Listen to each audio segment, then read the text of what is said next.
The morning sun cast purple light across the royal palace of Zathoria. Inside the Grand Council chamber, Queen Zaraketh sat on her throne, listening to her advisors argue about military positions and trade routes. She was a tall figure, her blue skin marked with silver patterns that showed her royal bloodline. Her forearms rested on the throne's armrests, and her eyes, deep black like the space between stars, watched everything with careful attention. The Valorian Empire stretched across 12 star systems. For 20 years, Zara had ruled with strength and wisdom. Her people were warriors, bred for combat and conquest. Every noble in the room had earned their position through battle. Every advisor had commanded fleets or armies.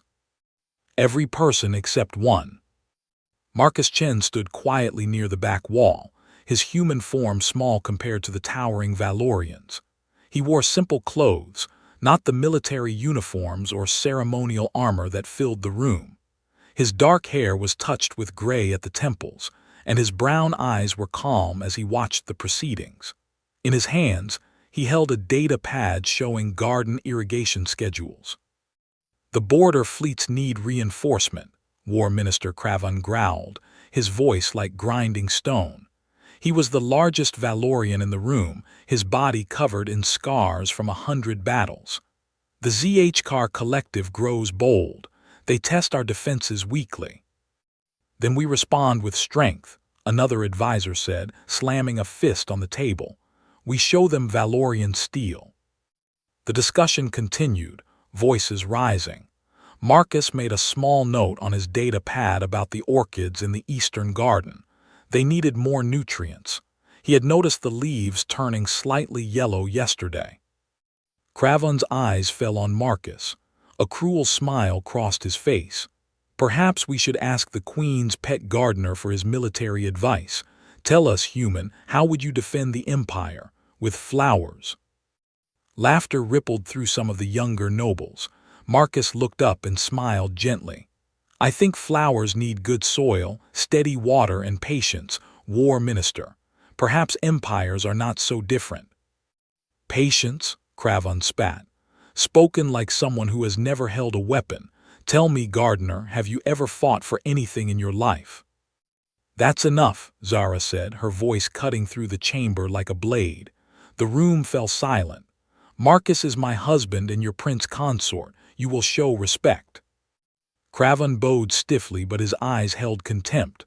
"Of course, my queen, I forget myself." Marcus caught Zara's eye and gave a small shake of his head. "It's fine," the gesture said. He was used to this. 3 years of living in the palace had taught him that most Valorians saw him as weak, a curiosity, proof that their mighty queen had grown soft in her later years. "If you'll excuse me," Marcus said quietly, "the morning watering cycle begins soon." He left the chamber, and behind him he heard the whispers start. They always did. She married beneath her station, a human with no warrior's blood. He tends plants like a servant. Marcus walked through the marble corridors, past guards who barely glanced at him, past nobles who stepped aside with barely hidden smirks. He didn't mind. Let them think what they wanted. He had learned long ago that being underestimated was a gift. The Eastern Garden was his sanctuary. It stretched across 3 acres, a miracle of green life on a world that had once been all stone and metal. Marcus had spent 3 years transforming this space. Earth plants grew beside Valorian flowers. Trees from a dozen worlds reached toward the purple sky. Water features bubbled peacefully, and the air smelled of jasmine and something spicy from the Kentari bushes in the corner. He knelt beside a row of tomatoes, checking the soil moisture with his fingers. This was real. This was honest work. His hands, which had been clean this morning, were now dark with rich soil. "Good." "They mock you," a voice said behind him. Marcus didn't turn. He recognized the footsteps. "They've mocked me since the day we married Zara. Why should today be different?" The Queen of Valoria knelt beside him, heedless of the dirt on her ceremonial robes. Her primary hands reached out to help support a sagging tomato vine. "Does it not bother you?" Should it? Marcus tied the vine to a support stake with practiced ease. I know what I am. What they think doesn't change that. Zara was quiet for a moment, watching him work. This was why she loved him. In a life filled with violence and political games, Marcus was peace. He was simple kindness.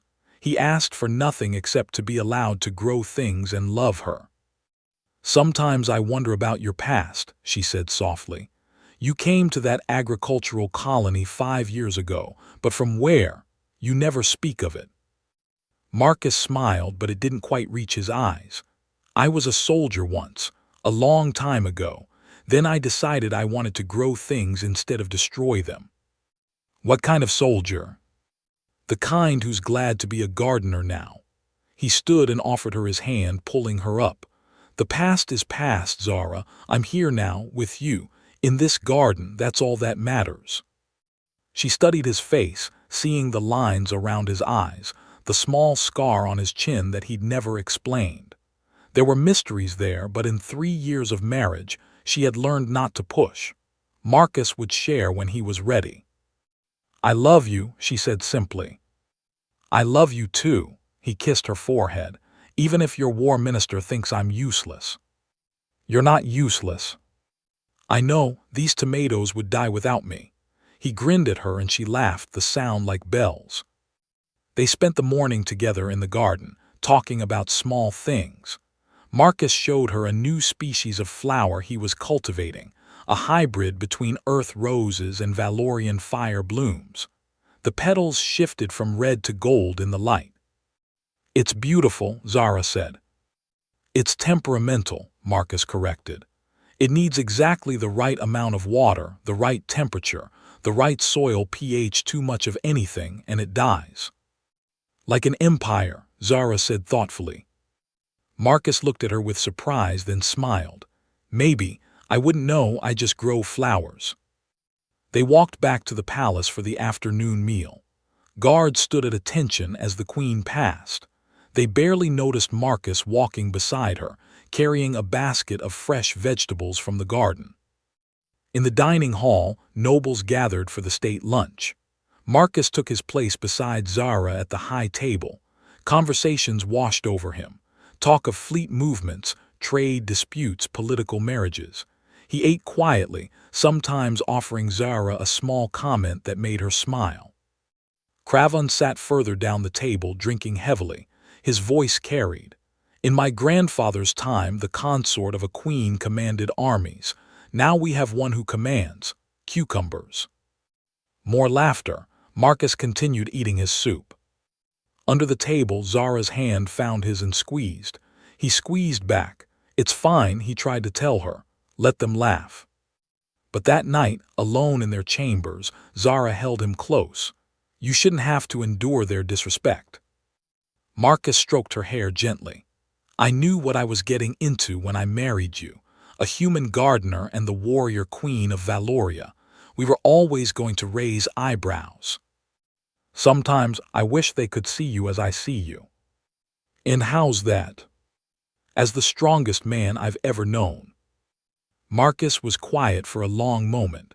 Strength isn't always what it looks like, Zara. I know, she whispered. But she didn't know, not really, not yet. Outside their window, the moons of Zathoria rose into the night sky. In orbit above, ships moved in their patrol patterns.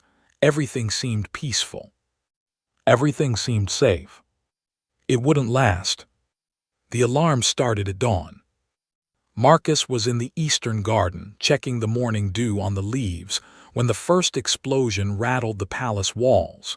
He looked up sharply, his body going still in a way that had nothing to do with gardening. That sound. He knew that sound. Orbital cannons. His data pad lit up with emergency alerts. The palace communication system crackled to life. All personnel to defensive positions. We are under attack. This is not a drill. Marcus was already running before the announcement finished. Not toward shelter, toward Zara. The palace erupted into chaos. Guards rushed through corridors, their armor clanking. Nobles screamed and ran for the fortified inner chambers. Servants scattered in panic. Above, the sound of ship engines roared as the attackers broke through the planetary shields. Marcus moved through the chaos like water through stone, his path deliberate and efficient. He reached the throne room in under 3 minutes. Zara was already there, surrounded by her royal guard, barking orders into a communication device. "How did they breach the shields?" she demanded. "Unknown. My queen," the defense grid simply, failed in 3 sectors simultaneously. "Inside sabotage," Marcus said quietly, appearing at her side. Zara turned. "Marcus, you need to get to the bunker." "How many ships?" "This isn't the time." "How many ships, Zara?" She stared at him. Something in his voice was different, harder. 15 cruisers, heavy assault class. They're landing ground forces in the city. Marcus nodded, processing. "Show me the tactical display." "Marcus, show me." A guard activated the holographic display. Red markers showed enemy positions surrounding the palace. Blue markers showed Valorian forces, outnumbered and being pushed back. Marcus studied it for 10 seconds, his eyes moving across the display with practiced efficiency. "They're funneling you," he said. "Look at the pattern. They're pushing your forces away from the palace, creating a corridor. They're coming here." "We can see that," Cravan growled, appearing in the doorway with a squad of elite warriors. For once, his voice held no mockery. "The question is what we do about it." "Fortify the inner chambers," Marcus said. "Pull back to defensible positions. They'll have breaching charges for the outer walls." "And how would a gardener know that?" Cravan said, his suspicion rising even in crisis. Marcus didn't answer. An explosion closer this time shook the palace. Dust rained from the ceiling. "They're here," Marcus said softly. The outer walls came down with a roar of fire and metal. Through the smoke, figures emerged. Pirates. The Bloodfang corsairs, identifiable by the red markings on their armor. They were a mixed-species force, the worst criminals and killers the galaxy had to offer, united under one banner of greed and violence. The royal guard met them at the palace entrance. The sound of weapons fire echoed through the halls. Plasma bolts scorched ancient marble. Bodies fell. "Fall back," Zara commanded. "Controlled retreat to the throne room." The guard obeyed, fighting as they withdrew. But the pirates were too many, too aggressive. They had known exactly where to hit, exactly when. This was planned. In the throne room, Zara's remaining guards formed a protective circle around her. Maybe 40 warriors, against the hundreds pouring into the palace. "Marcus, please," Zara said, trying once more. "Go to the bunker. I can't fight if I'm worried about you." Marcus looked at her, and for a moment his expression was unreadable. Then he smiled, that gentle smile she knew so well. "I'll be fine, I promise." He slipped away into the side corridors before she could stop him. The battle reached the throne room 5 minutes later. Pirates poured through the doors, weapons blazing. The royal guard fought with desperate courage, but they were being overwhelmed. Bodies fell on both sides, but for every pirate that died, 2 more appeared. Then the real enemy walked in. Drakmar was massive, even by pirate standards. His armor was covered in trophies from his victims, medals, jewelry, pieces of royalty from a dozen worlds. He carried a heavy plasma axe that glowed with deadly energy. "Queen Zaraketh," he said, his voice booming, "I've heard so much about you." "Leave my world, pirate, and I might let you live," Zara replied, her own weapon drawn. Drakmar laughed. "Brave words from someone surrounded. I'll give you a choice, your majesty. Surrender now, become my trophy wife, and I'll spare most of your people. Or resist, and I'll burn this world to bedrock." "I choose to see your head on a spike." "Disappointing." Drakmar raised his axe. "Kill them all, take the queen alive." The pirates surged forward. The royal guard fought with everything they had, but it wasn't enough. Warriors fell. The circle around Zara grew smaller. Cravan himself was bleeding from 3 wounds, still fighting with savage determination. Zara prepared for the end. At least she would die fighting. Then the east wall exploded. Not from enemy fire, from inside. The blast was precise, surgical, taking out a section exactly large enough for one person to enter.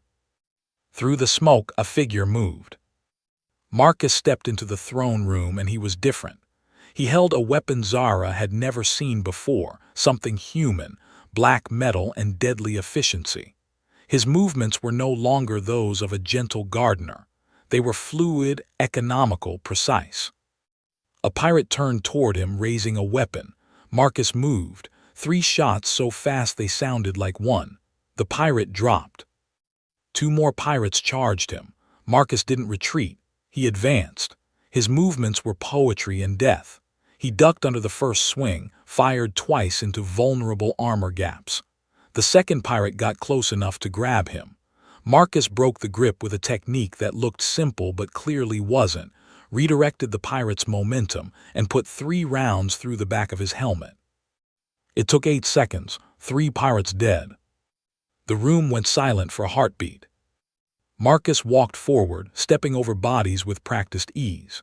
His eyes swept the room, cataloging threats, calculating angles, processing information faster than should be possible.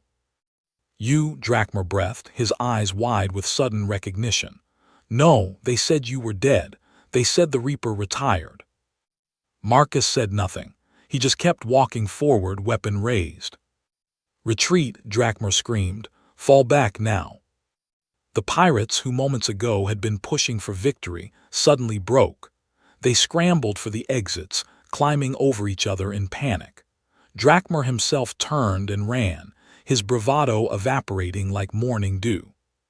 Marcus let them go. He walked through the throne room, checking corners, making sure no threats remained.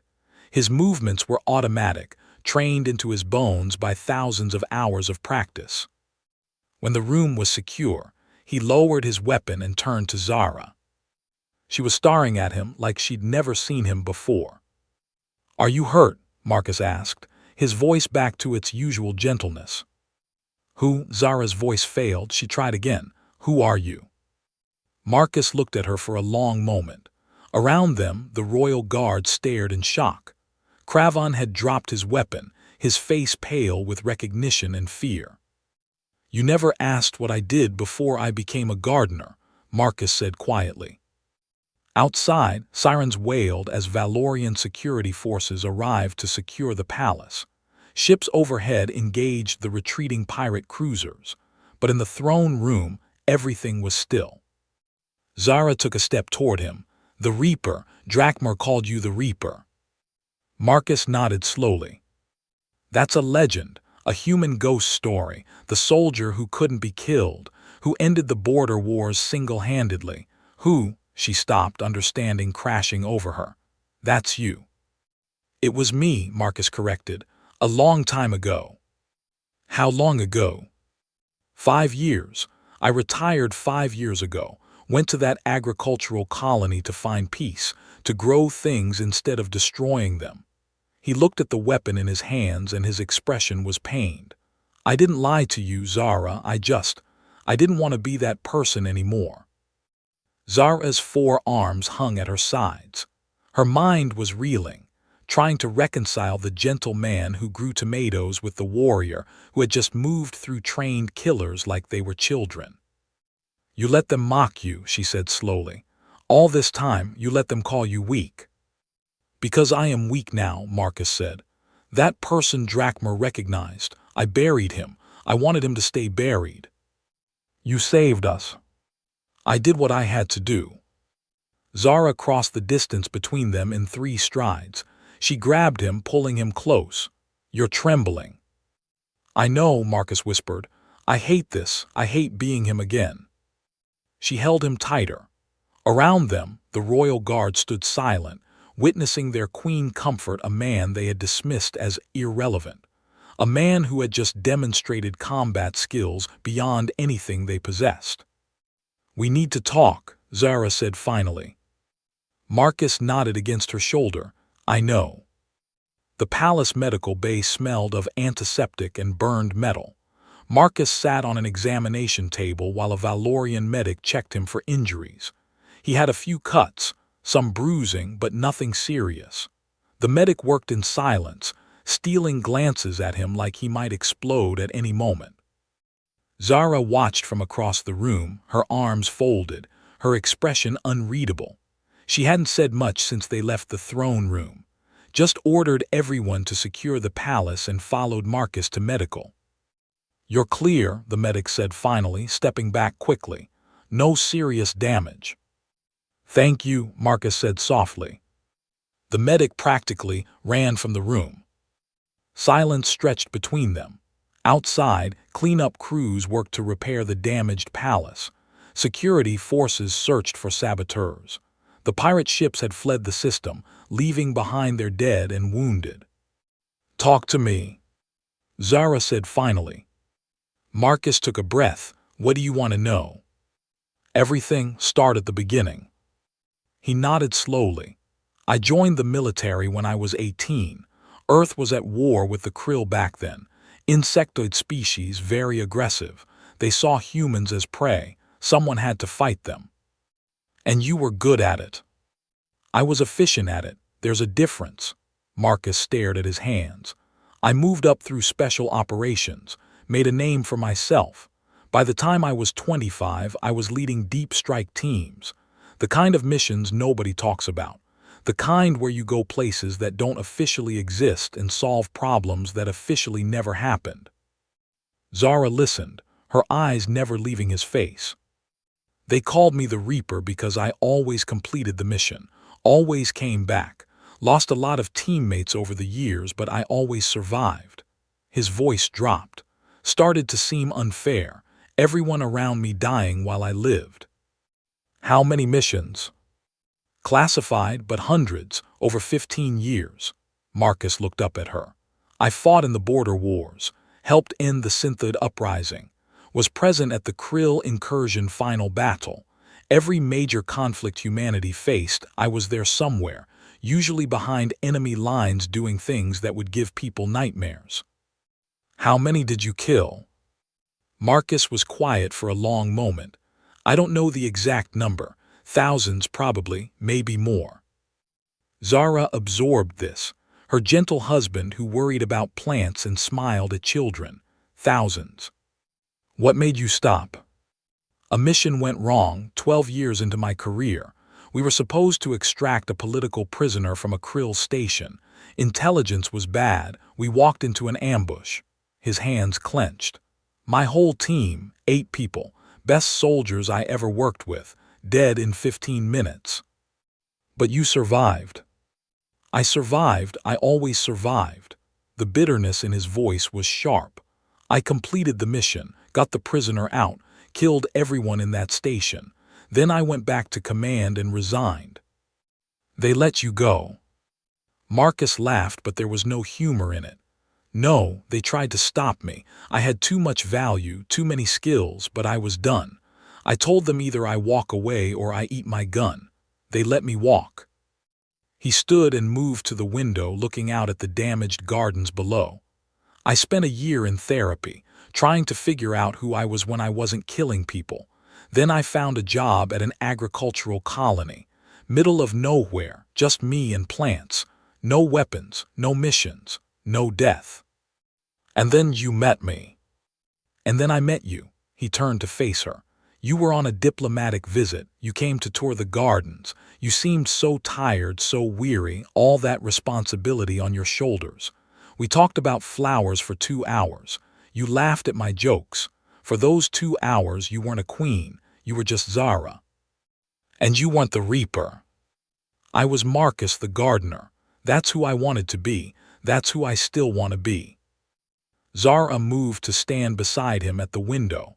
Their reflections looked back at them from the glass. "You never told me any of this. You never asked directly. When you asked about my past, I said I was a soldier.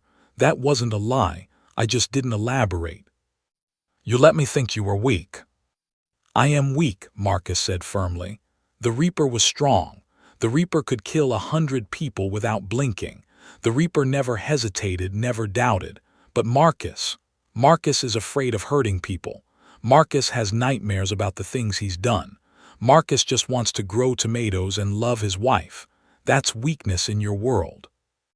It's not weakness, Zara said quietly. It's humanity. Marcus looked at her, surprised. I've ruled for 20 years, she continued. I've commanded armies. I've made decisions that cost thousands of lives. And I'm tired, Marcus, so tired. When I met you, you were the first person in decades who didn't want something from me, who didn't see me as a queen or a weapon or a political tool. You just saw me. I still just see you, Marcus said. And I'm trying to just see you, but it's hard. Zara's voice cracked slightly. 3 years we've been married. How could I not know? Because I'm good at hiding. It's what I was trained to do. Don't, Zara turned to face him fully. Don't use that voice, that tactical, mission-focused voice. Talk to me as my husband, not as a soldier. Marcus took a breath and let it out slowly. When he spoke again, his voice was softer. I was afraid that if you knew what I'd been, what I'd done, you wouldn't love me anymore, that you'd see the blood on my hands and turn away. Do you think I'm that shallow? No, but I think I'm that broken. Zara reached out and took his hands in hers. They were rough hands, scarred in ways she'd never questioned before. Now she understood where some of those scars came from. Listen to me, she said. I don't care what you were, I care what you are. And what you are is the man who makes me laugh, who tends gardens because it brings him peace, who held me when my father died, who reads to the palace children, who makes terrible jokes at breakfast. That's who I married. That man used to kill people for a living. That man chose to stop. That man chose peace. That man chose me.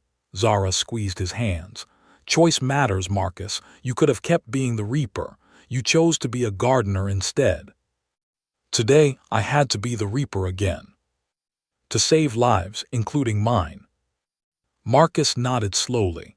When I heard those alarms, saw the attack pattern, knew you were in danger. I didn't think. I just moved. All that training, all those instincts I tried to bury, they came back like I'd never stopped. Does that frighten you? Yes, because it was easy, too easy, like putting on an old coat. He met her eyes. What frightens me more is that part of me missed it, the clarity, the purpose. When you're in combat, everything is simple, threat or not threat, survive or die. No politics, no complicated emotions, just action.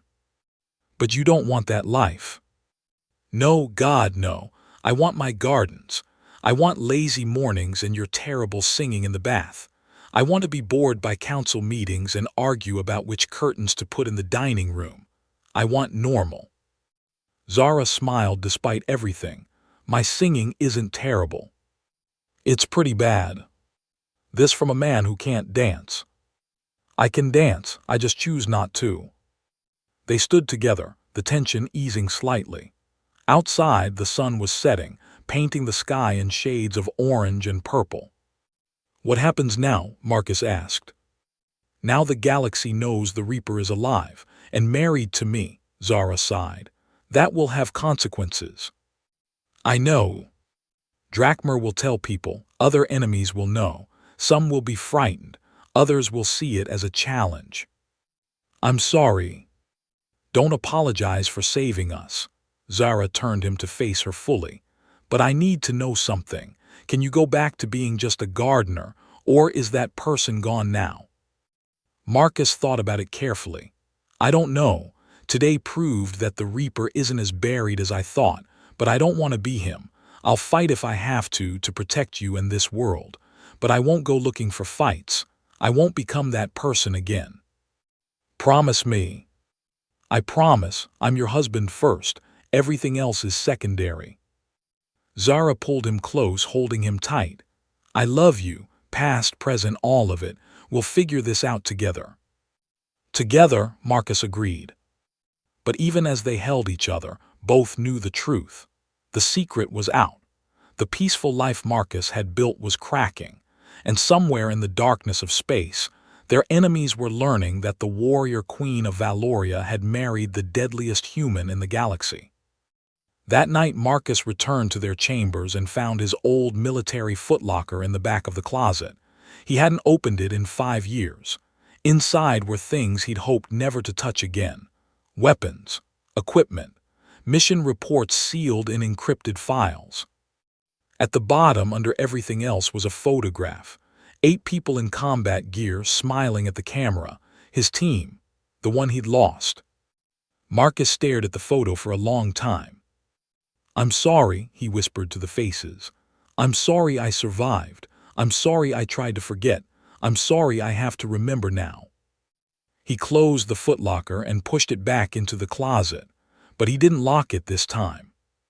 He had a feeling he was going to need it again soon. 3 weeks after the pirate attack, Marcus was back in his garden. The tomato plants had suffered during the battle, but he was nursing them back to health. It was early morning, the purple sun just rising, and for a brief moment everything felt normal. Then he felt eyes on him. Marcus didn't look up from his work. He kept pruning the damaged leaves, his movements steady. But every combat instinct he possessed was screaming. Someone was watching, someone trained. "You can come out," he said calmly. "I know you're there." Craven stepped from behind a tree, looking uncomfortable. The war minister had barely spoken to Marcus since the attack. When he did, the mockery was gone, replaced by something that looked like respect mixed with fear. "How did you know?" Craven asked. "You're breathing too hard, and your armor clicks when you move." Craven looked down at his ceremonial armor, surprised. "I thought I was being quiet." "You were for a Valorian." Marcus finally looked up. "What do you want, War Minister?" The intelligence reports came back about the pirates. Craven moved closer, his voice low. "They were hired by the ZHK Collective." Marcus went still. The ZHK were serious enemies, not pirates or raiders, an actual military power with resources and planning. "Drakmer talked?" Marcus asked. "We captured 3 of his officers. They broke under questioning. The ZHK paid them to test our defenses, to test the Queen." Craven paused. "They were told to kill you specifically, called you a weakness, the Queen's soft spot." Marcus returned to his pruning. "I see. They know now what you are. Drakmer is spreading the story across every pirate station and black market in the sector. The Reaper is alive. The Reaper married the Valorian Queen." That was inevitable. "Some species are terrified. Others," Craven hesitated, "others see it as a challenge, proof that you're not as dangerous as the legends say. After all, the Great Reaper retired to grow flowers." Marcus smiled without humor. "Let them think that." "I came to apologize," Craven said suddenly. "For 3 years I mocked you, called you weak, called you a pet. I was wrong." "You weren't wrong. I am weak compared to what I was. You saved the Queen. You saved all of us. I did what needed doing, nothing more." Craven studied him. "The men are asking questions. They want to know about the Reaper, about your missions, your kill count. Tell them it's none of their business. They want to train with you, learn from you." "No," Marcus's voice was firm. "I'm not a teacher. I'm not a soldier. I'm a gardener who had one bad day. More bad days are coming. The ZHK won't stop." Marcus looked at him directly. "Then your soldiers better be ready, because I'm not fighting their war for them." Craven nodded slowly and left, but his words stayed with Marcus. More bad days are coming. That evening there was a state dinner, foreign dignitaries celebrating the defeat of the pirates. Marcus stood beside Zara in the great hall, wearing formal clothes he hated, smiling at people who looked at him with new eyes. No more dismissive glances. Now they stared with curiosity, fear, respect. He hated it. The Drellian ambassador approached, her crystalline body reflecting the lights.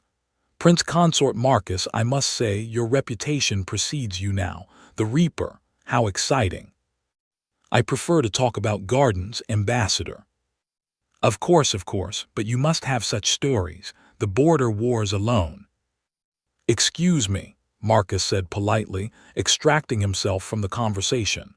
He found a balcony and stepped outside, breathing in the cool night air. Zara joined him a few minutes later, hiding, strategically retreating. She laughed. Everyone wants to meet you now, the mysterious human warrior. I want to go back to being mysterious Marcus the gardener. I don't think that's possible anymore. Marcus knew she was right.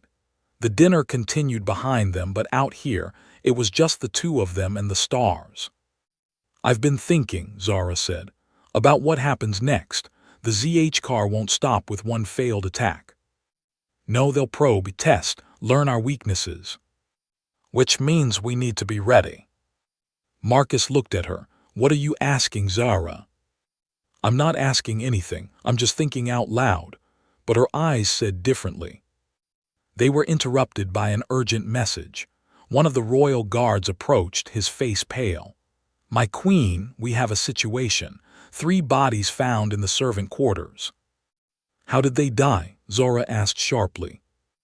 Unknown, no visible wounds, they just stopped. Marcus's blood went cold. Show me.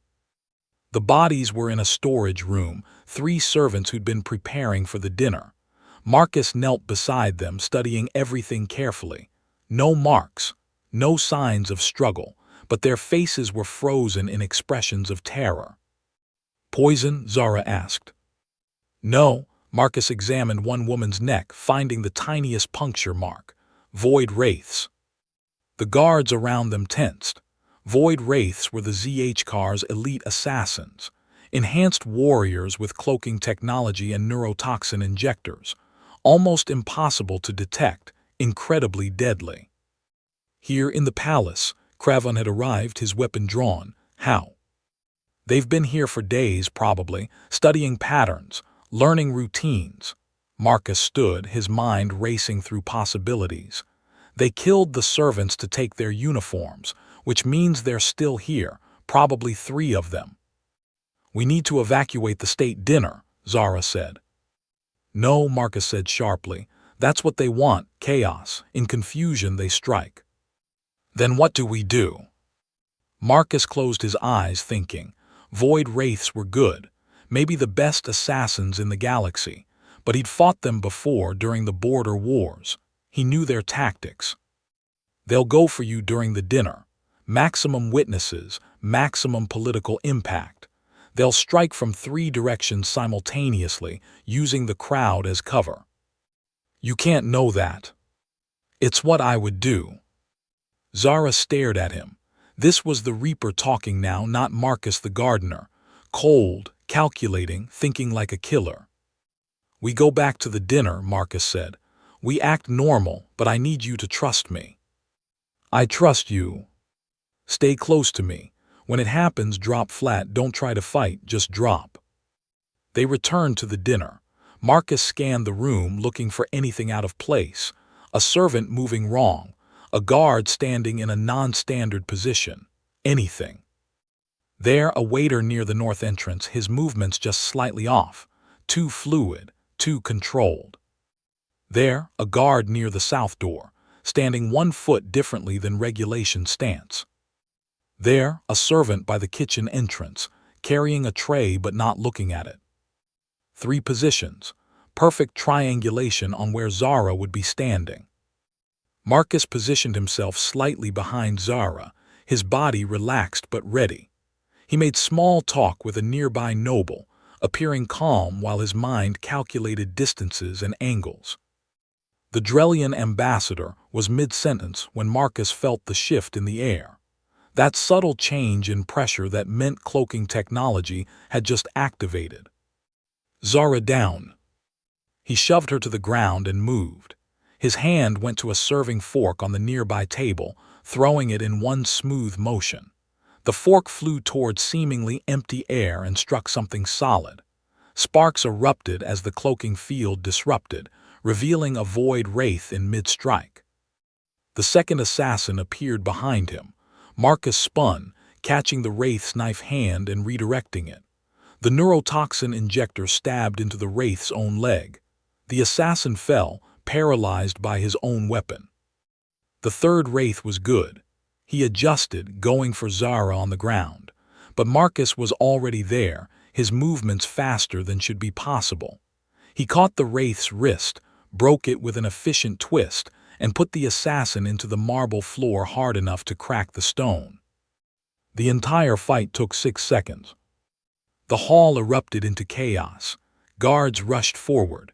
Nobles screamed. Zara pulled herself up, staring at Marcus, who stood over 3 unconscious assassins like it was the most normal thing in the world. "Is everyone all right?" Marcus asked calmly. Craven could only nod, stunned. Later, after the dinner was evacuated and the assassins secured, Zara found Marcus back on the balcony. He was staring at his hands like they belonged to someone else. "You saved me again," she said. "I almost didn't see them in time." "But you did." Marcus turned to her and his eyes were haunted. "I'm good at this, Zara, too good. It scares me how easy it was to slip back into that mindset, to think like them." "You're not them." "I'm close enough." Zara took his hands. "You use those skills to protect people, that's the difference." "Today, but that instinct, that tactical mind, it's still there. Stronger than I thought. The Reaper isn't as buried as I wanted to believe." "Then maybe he doesn't need to be buried. Maybe he just needs to be controlled, directed." Marcus looked at her carefully. "What are you saying?" "The ZH car will come again in force, we both know it." Zara's voice was steady. "And my military, brave as they are, isn't prepared for the kind of war the ZH car will bring. But you are." "Zara, I'm not asking you to become the Reaper again.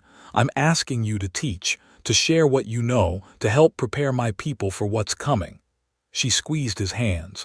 "Not as a soldier, as an instructor, on your terms." Marcus was quiet for a long time. In the distance, ships moved across the sky, patrolling, protecting, but it wouldn't be enough. The ZH car were coming, and when they did, they'd bring everything. "If I do this," Marcus said slowly, "I do it my way. I choose who I train, I choose the methods, and when it's over I go back to my garden." "Agreed." "And you accept that training soldiers means some of them will die. I can make them better, but I can't make them invincible." "I know." Marcus looked up at the stars. "I retired for a reason, Zara, because I was tired of sending people to their deaths." "I know, but right now not training them means more will die." He knew she was right, hated that she was right. "All right," he said finally, "I'll do it, but this doesn't make me a soldier again. I'm still just a gardener." Zara smiled sadly. "A gardener who saves empires. A gardener who wants his wife to live." They held each other on the balcony as night deepened. Tomorrow, Marcus would begin the hardest thing he'd ever done, train people for war while trying to stay at peace himself. But tonight, he was just a man holding the woman he loved, pretending for one more moment that the galaxy wasn't about to burn. The training facility was built in the eastern section of the palace grounds, far from the gardens Marcus loved. He designed it himself, though it hurt to do so. Obstacle courses, firing ranges, tactical simulation rooms, everything he'd hoped never to see again. 50 warriors stood at attention before him. The best of the Valorian military, elite guards, special forces, decorated veterans. They looked at Marcus with a mixture of respect and skepticism. Yes, he was the Reaper, but he was also human, small compared to them, and he'd spent 3 years growing tomatoes. "My name is Marcus," he began, his voice carrying across the yard. "Not sir, not instructor, just Marcus.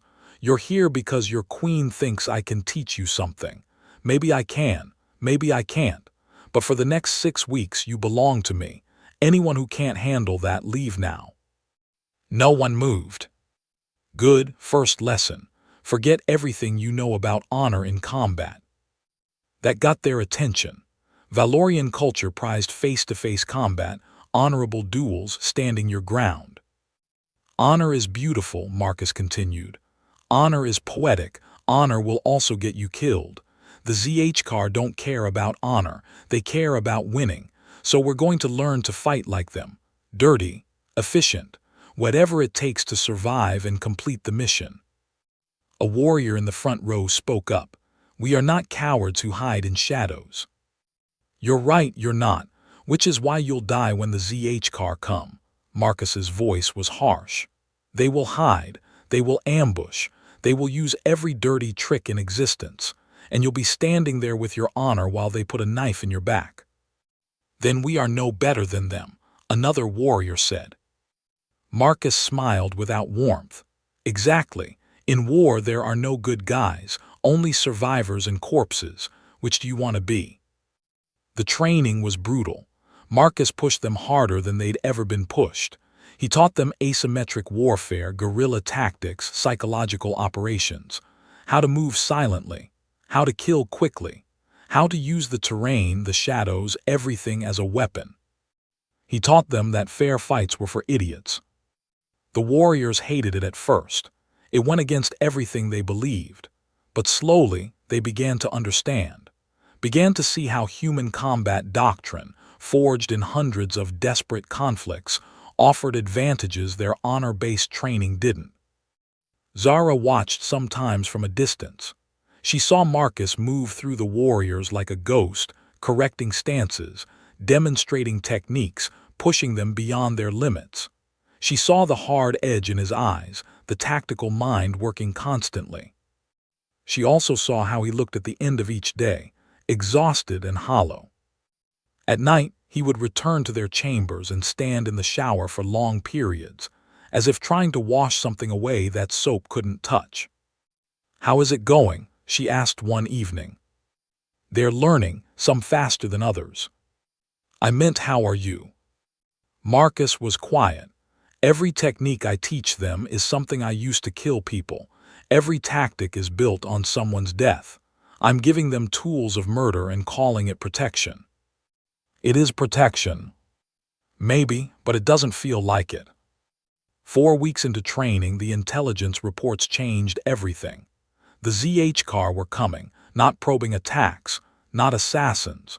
A full invasion fleet, 300 warships, 3 planetary assault armies. They would reach Valorian space in 10 days. The War Council met in emergency session. The numbers were devastating. Even with all their forces, Valoria was outnumbered 3-1. "We can hold the capital for 2 weeks, Cravan said, studying the tactical displays. "Maybe 3 if we're lucky. After that, we're overwhelmed." "We need reinforcements from our allied systems," another general argued. "They're already committed. The ZHCar are attacking on multiple fronts. This isn't a raid. It's a coordinated invasion of our entire empire." The council descended into arguments. Zara listened to her generals debate strategies that all led to the same conclusion: defeat. Slow, bloody, inevitable defeat.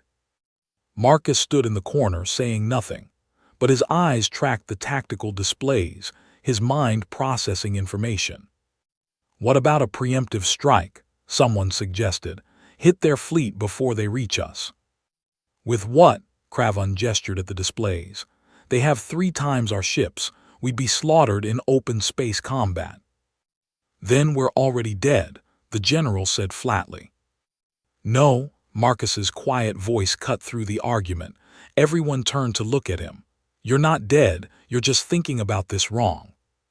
"Enlighten us, Prince Consort," Cravan said. There was no mockery now, only desperate hope. Marcus stepped forward to the display. "You can't win a conventional war. You're right about that, but who said you have to fight conventionally?" He manipulated the display, highlighting the ZHCar command carrier at the center of their fleet. "This is their weakness. The ZHCar military doctrine emphasizes centralized command. All orders flow from this ship. All tactical data is processed here. Every ship in that fleet is networked to this central hub." "We know this," a general said impatiently. But that carrier is surrounded by 60 warships. We can't get to it. You can't, but a small team could. The room went silent. Marcus continued, his voice taking on that cold, tactical tone Zara had learned to recognize.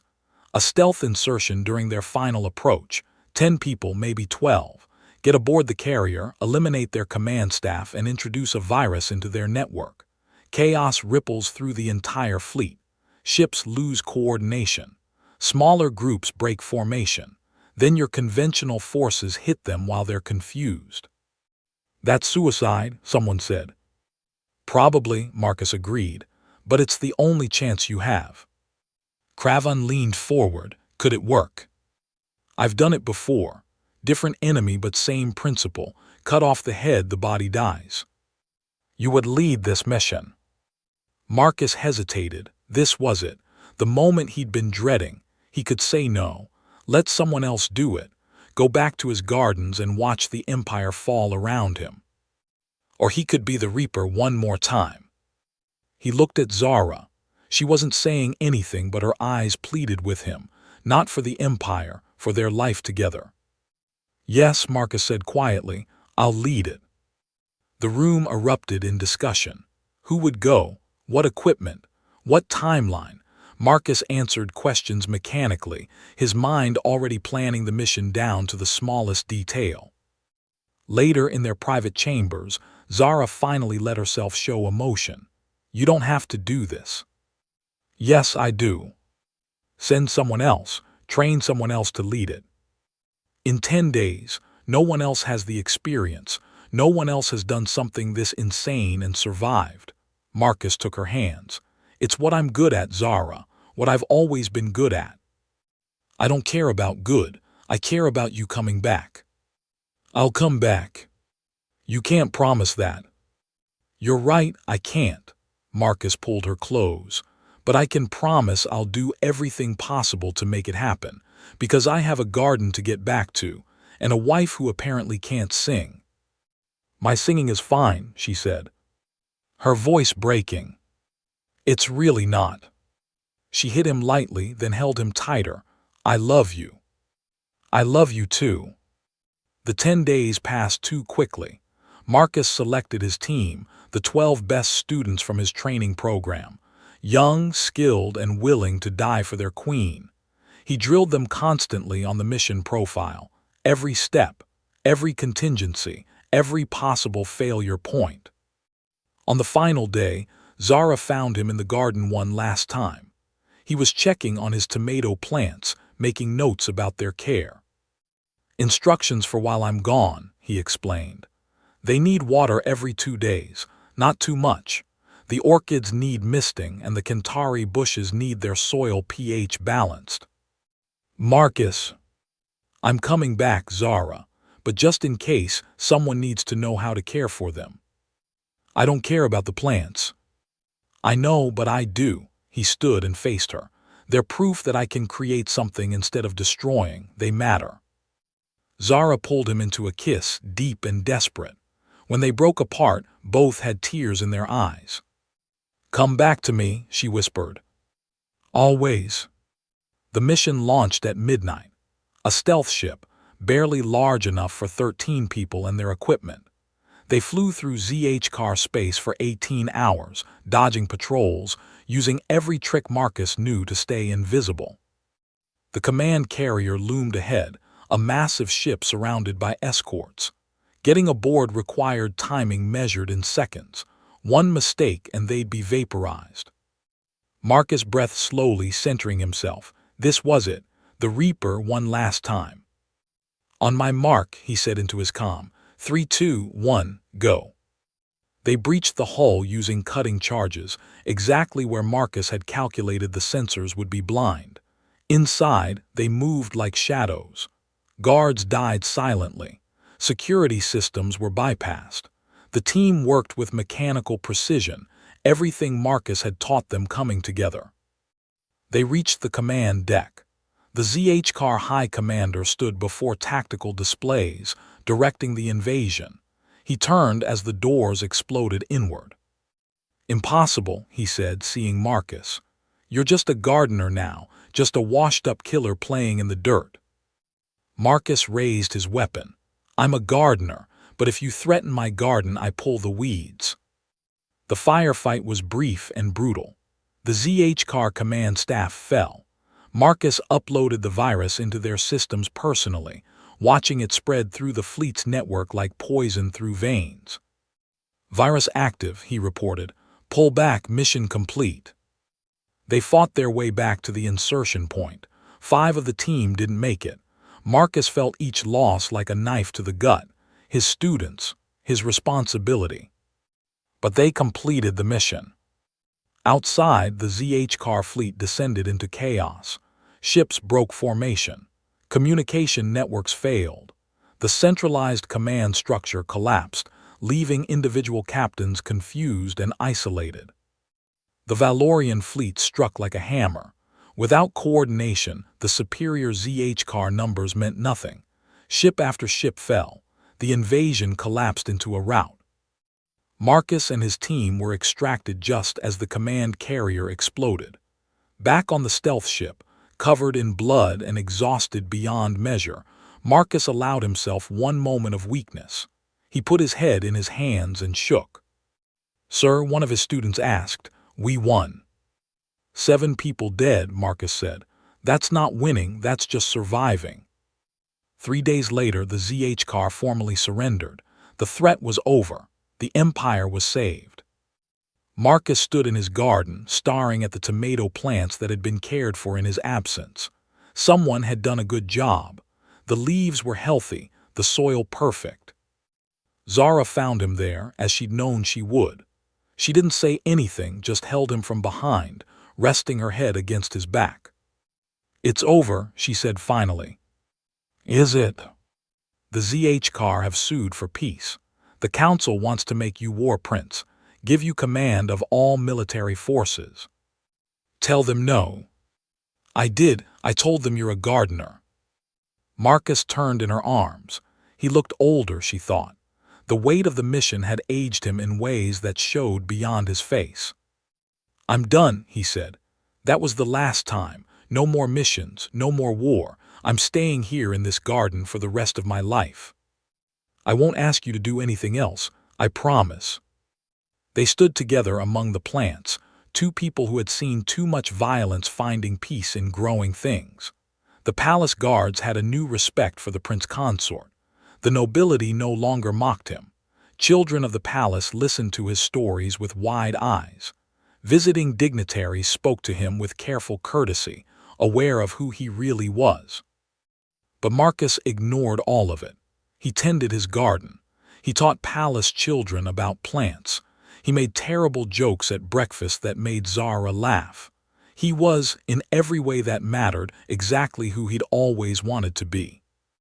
Some evenings, Zara would find him in the training facility he'd built, sitting alone in the empty space, staring at nothing. On those nights, she would sit beside him silently until he was ready to return to their chambers. The nightmares came sometimes, the faces of people he'd killed, the students he'd lost, all the blood he could never wash away.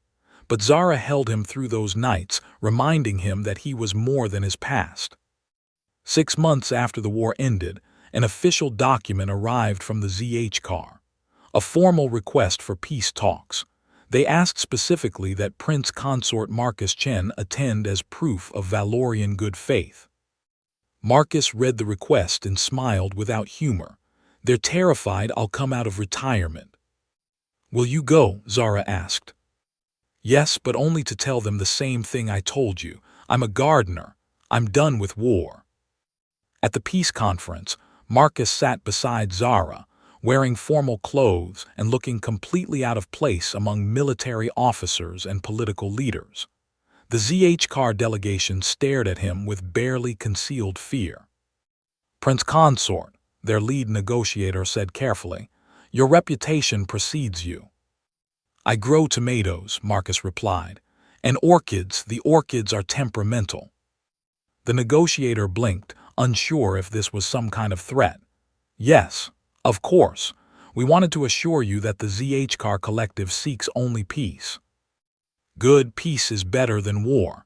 Lets people focus on important things, like gardening. The treaty was signed. Peace settled over the sector.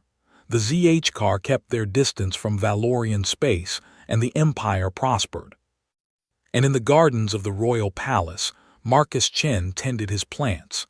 Sometimes noble children would ask him about the war, about being the reaper, about the missions he'd led. I was a soldier once, he would tell them. But that was a long time ago.